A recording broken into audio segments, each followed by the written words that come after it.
Вітаю на моєму каналі, мене звати Юлія. Сьогодні ми поговоримо про візерунок рис або плутанка, хто як його називає, при в'язанні по колу. Я в'яжу речі для наших улюбленців маленьких. У мене вони невеличкі, ці речі. І я стикнулася з такою проблемою, як би сказати, коли в'яжеш по колу візерунком рис, то він починає косити. Полотно як іде, як спіраллю.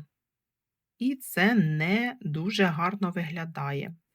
Ми зараз розглянемо, що треба для цього робити, щоб цього не було. Я взагалі завжди в'яжу бабусиними петлями. А зараз будемо розбирати те, що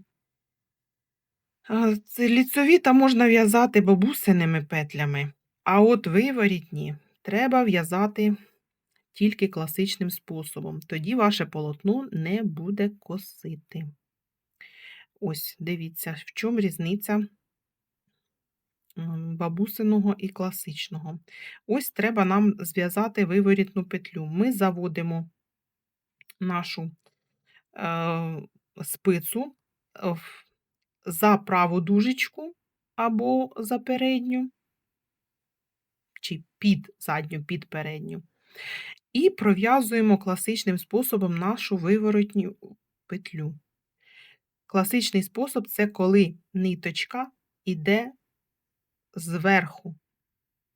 Ось так підхватуємо і протягуємо.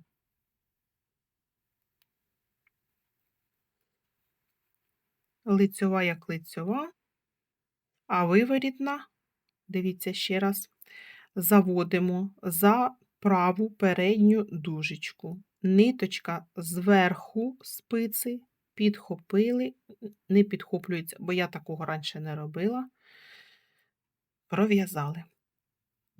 Лицьова, виворітна класичним способом. Лицьова, виворітна класичним способом.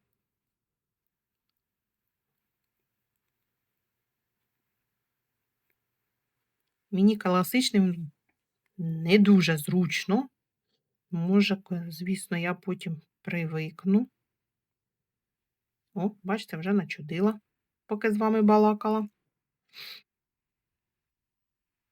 А може, хто завжди їм в'язав, тому зручно.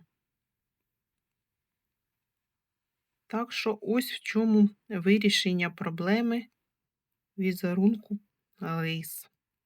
Щоб він не косив. Всього одна петелька і спосіб її пров'язування. Давайте ще раз. Ось так о.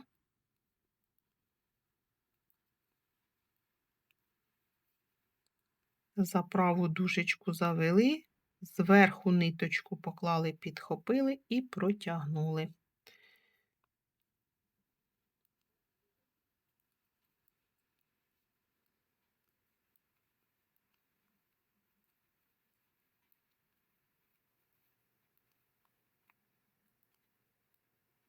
Так само є візерунок подвійний рис.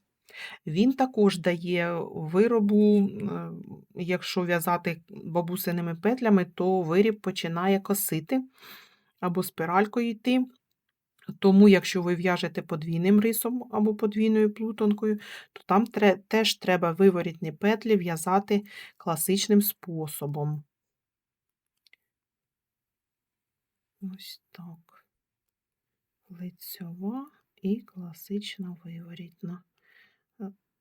Лицьова і класична виворітна. Ось так получається наш рис. І якщо це відео вам було корисне, вам сподобалося, поставте мені вподобайки, мені буде дуже приємно. До нових зустрічей!